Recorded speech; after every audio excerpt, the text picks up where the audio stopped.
मेरा सवाल इस समय को लेकर और महत्वपूर्ण हो जाता है। मैं धन्यवाद करूंगा कि आपने इतने महत्वपूर्ण विषय पर आज मुझे बोलने का, सवाल पूछने का अवसर दिया है। मान्यवर, जैसे ही दवाइयों का विषय आता है, दवाई सब जहन में आता है, तो हमारी और सबकी जिंदगी से जुड़ा हुआ प्रश्न आ जाता है। जैसे ही हम लोग देखते हैं, हमारा शायद ही परिवार का कोई सदस्य ऐसा होगा जो कभी ना कभी दवाई ना खाया। अगर उन्हीं दवाइयों में कहीं पर नकली या नशीली शब्द का प्रयोग हो जाए और या उसकी चीज का संज्ञान कहीं पर आ जाए, तो हम समझ सकते हैं कि हम अपने बच्चों के लिए क्या सोचते होंगे। अभी कुछ दिन पहले जो महत्वपूर्ण विषय इस समय पर चल रहा है, सिरप का, हमारे बराबर के प्रदेश मध्य प्रदेश, हमारे बराबर के प्रदेश राजस्थान, वहाँ से एक जहरीले सिरप जिसमें किसी साल्ट की मात्रा ज़्यादा हो जाने के कारण या किसी भी अन्य बात के हो जाने के कारण वहाँ पर बच्चों की मृत्यु हुई, लेकिन उसका असर हमारे यहाँ पर भी पड़ा।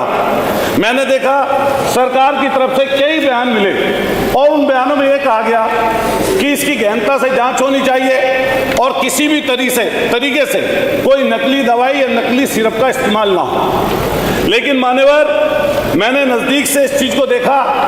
अभी जो सिरप का विषय है, इससे पूरा का पूरा जनमानस प्रभावित है। और मान्यवर, इसको अगर हम नज़दीकी से देखें तो इसमें कहीं ना कहीं ऐसे बड़े लोग इन्वॉल्व हैं, वो इतने बड़े लोग इन्वॉल्व हैं कि उन तक कई बार हाथ नहीं पहुंचते। अभी मैं जब देखता हूं, 1.5 साल पहले इसी उत्तर प्रदेश के इसी राजधानी में सुशांत गोल्ड सिटी में एक बड़ा जखीरा इसी कोडिंग सिरप का पकड़ा गया था और आनन फानन में वो जांच उस समय सरकार ने एसटीएफ को सौंप दी।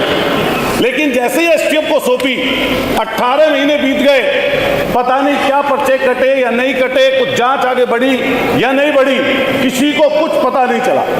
लेकिन भला हो अधिकारियों की आपस की लड़ाई का, गाजियाबाद में फिर एक ट्रक पकड़ा जाता है और जो गाजियाबाद में ट्रक पकड़ा जाता है उसमें जो लोग होते हैं संलिप्त, उनकी जेबों से एसटीएफ के नोटिस भी प्राप्त होते हैं। लेकिन फिर आनंद फानन में 15-20 लोगों का अलग अलग जगहों पर उनके नाम से एफआईआर दर्ज होती है। लेकिन अभी वो चर्चा का विषय है कि कई लोग बता रहे हैं कुछ, कई लोग कुछ बता रहे हैं। लेकिन प्रधानमंत्री जी के संसदीय क्षेत्र से जिसका नाम शुभम जायसवाल चला गया दुबई, जिसका नाम वहां पर टाटा करके बोलते हैं, उनका नाम जैसे सामने आया तो पता चला ये व्यापार, ये भ्रष्टाचार की जड़ें बहुत नजदीकी से सत्ता संरक्षित लोगों के पास हैं। और ऐसी समस्या और अच्छा हुआ आपने पूछ लिया, नियम 56 वाला भी इसी में पूरा कर दूंगा 5 मिनट। मान्यवर, मैं आपसे कहना चाहता हूँ, जाते थे आप लोग, मैं आपसे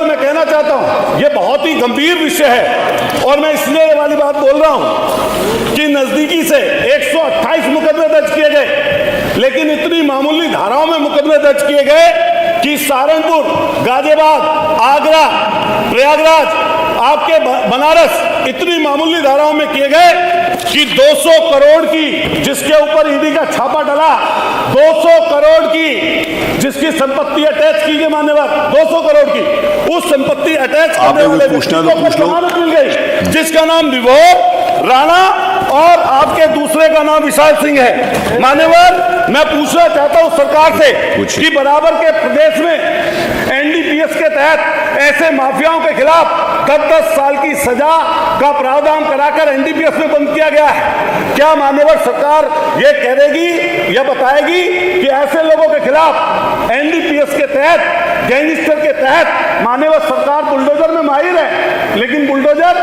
पता नहीं कहां चला गया, ड्राइवर सो गया या कोडीन पीकर नशे में है, चाबी पता नहीं कहां खो गई।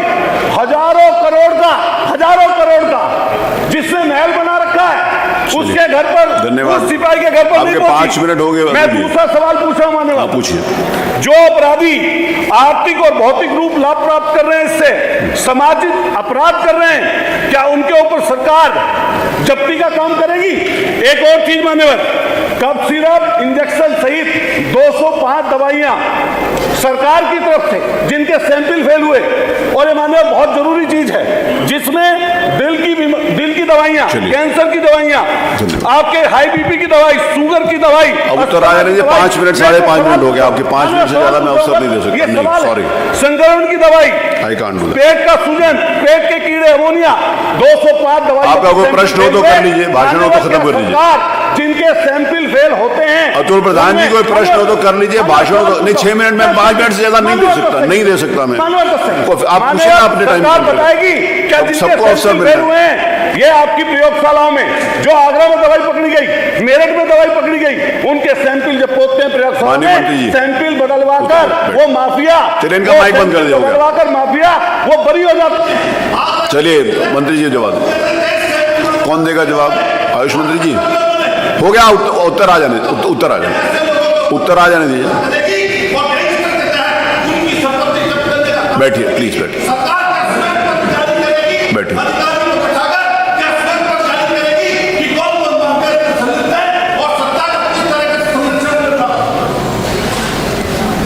माननीय मंत्री जी।